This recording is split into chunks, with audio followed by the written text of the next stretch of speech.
बहुत ही देर तू धरती ते नहीं रहना चाहता, उड़ना तू आसमान की। बदनाम ट्रेलर में बंदूकों का गोला बोलता है। जय पंडावा का डायलॉग दिलों को डोल की धड़कन से धड़काता है।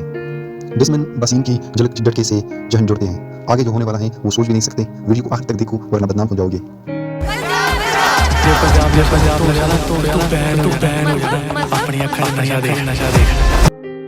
अस्सलाम वालेकुम दोस्तों, आज हम बात करने वाले हैं फिल्म बदनाम या ऑफिशियल ट्रेलर पर जिसने यूट्यूब पर धूम मचा दी है।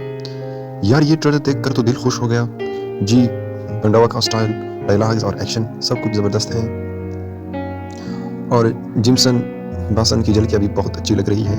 कहानी में एक्शन, थ्रिल और देसी स्वाद सब कुछ है। लगता है ये फिल्म बॉक्स ऑफ पर तहलका मचाने वाली है। अगर आप भी देसी एक्शन की फ़ैन हैं तो ये फिल्म मिस ना करें। आपको ट्रेलर कैसा लगा कमेंट में बताइए। मज़ीद ऐसे रिव्यू और रिएक्शन के लिए चैनल को सब्सक्राइब करें।